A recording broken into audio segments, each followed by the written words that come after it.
This is Section 20, Introduction to the Null Hypothesis in Making Sense of Statistics.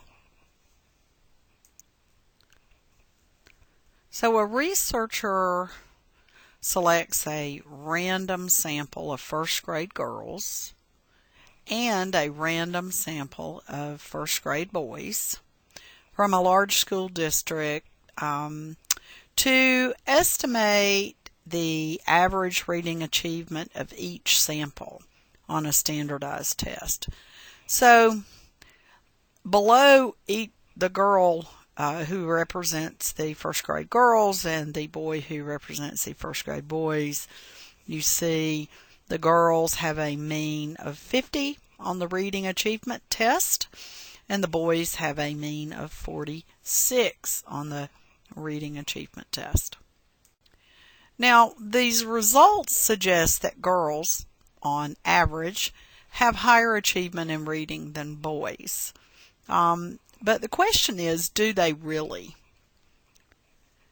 And the answer is, that the researcher only tested random samples of boys and girls. So it is possible that due to the difference the researcher obtained is only due to the sampling errors created by random sampling. And I think we know this to be sampling errors. So the difference between the two means may only be due to sampling error. So when we're talking about it in a different way, it is possible that the population mean for the boys and the population mean for first grade girls, you remember when we're talking about a population, we would have to say, for the first grade boys and for the first grade girls are identical.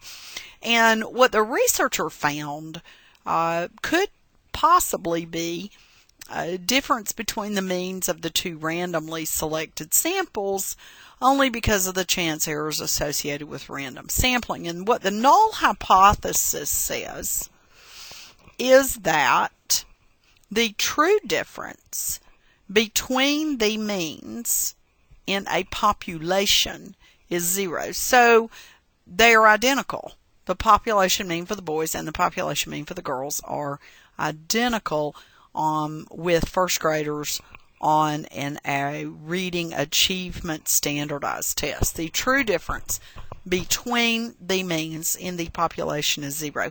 And I'm going to say that you would need to know this statement that is in red. The true difference between the means in the population is 0.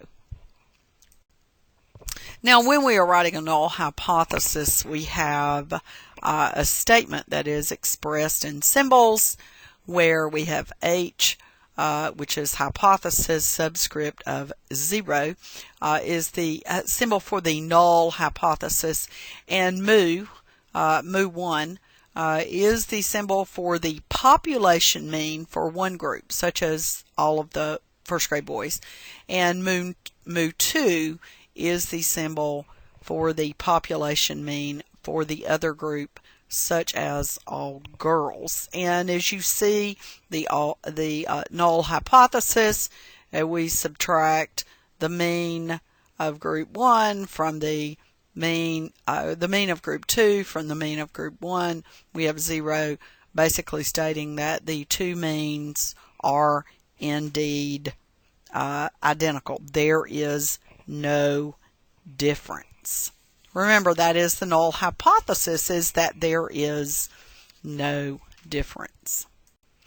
And the null hypothesis again states, here are two of our statements. The symbols state that the difference between the means of the two populations equals 0. So when we are writing the null hypothesis, we can say the following. We can say there is no true difference between the two sample means. We can also write it as the observed difference between the sample means was created by random sampling error. So most researchers would understand what we were talking about as far as the null hypothesis in a positive without the word no, or saying the observed difference between the sample means was created by random sampling error. Now we can also talk about a directional hypothesis. Now, one thing that most of us as researchers are interested in is finding differences among groups, and we actually are usually trying to locate and seek answers and explanations for differences that we find. And so we don't always want to find the null hypothesis. I mean, it's kind of exciting to find out that there are differences, right? You don't want everything to be the same. And so a lot of researchers do not undertake researcher studies in hopes of confirming the null hypothesis. In other words, what it is they expect differences. They hypothesize that differences exist.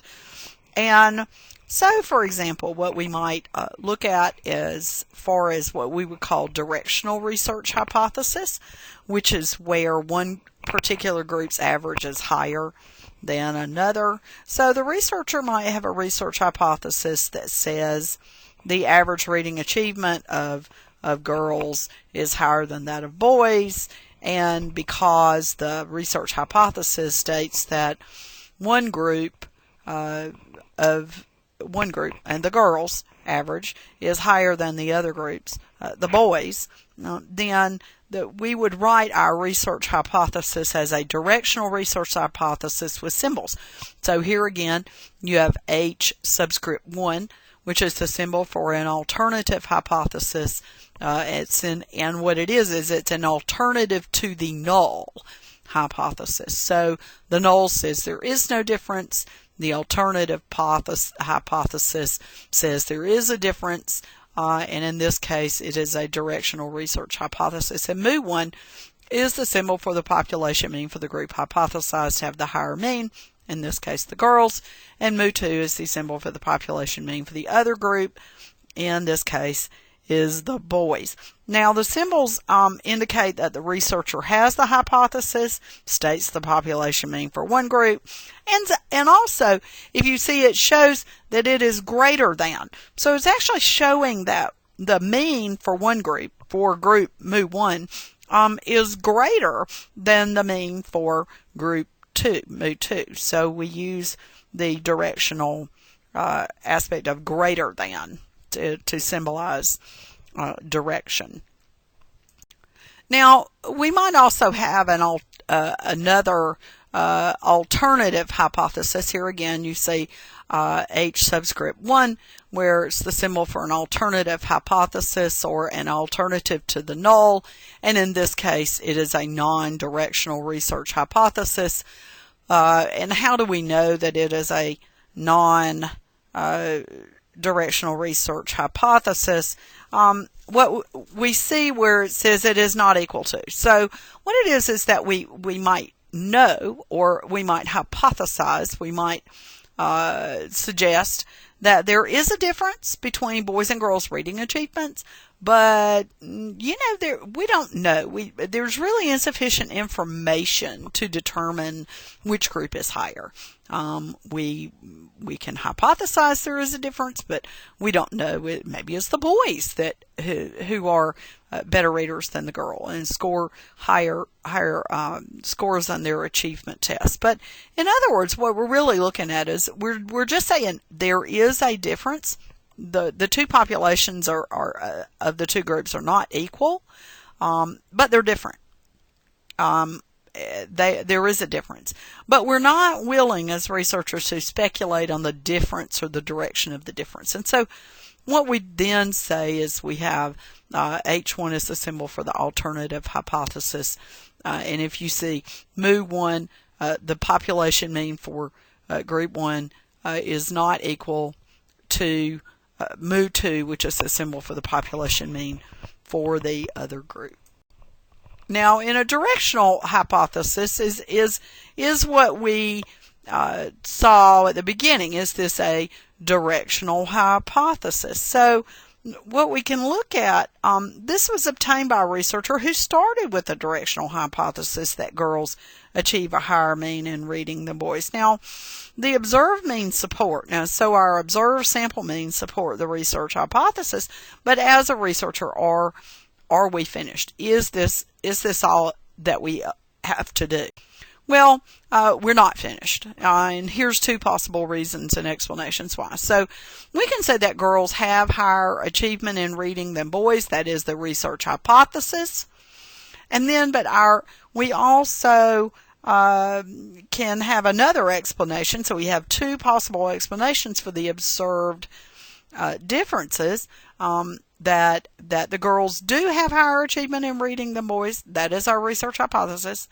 The other possible explanation is that the observed difference between these samples is the result of the effect of random sampling error, and therefore there is no true difference. And of course that is the null hypothesis. Now, if we stop as a researcher at this point, we have two explanations for a single difference of 4 points between the mean of 50 for the girls and the mean of 46 for the boys. And we said that the researcher could not stop, because the researcher, has to, they can have two explanations, but they still have to address the issue of the null hypothesis. And so what we are looking at is just a single difference of 4 points between the means of 50 for the girls and a mean of 46 for the boys. So this really is not definitive. Now, inferential statistics, which is what we're looking at, and inferential test can actually be used to test the truth of the null hypothesis. An inferential test allows the researcher to eliminate the null hypothesis, and then only the research hypothesis remains. And the researcher can then say specifically that the data support the research hypothesis. So, all researchers who sample need to address the issue of the null hypothesis. When only random samples have been studied, researchers may be observing the differences that are only the result of these sampling errors. So the null hypothesis is always a possible explanation for any observed difference based on the random samples. Now, our next section, section 21, gives us more information on the null hypothesis, and the remaining sections in the text will talk about specific inferential tests of the null hypothesis. Now, if you're interested in this more, you can also see Appendix D at the end of the book for additional ways to express the null hypothesis.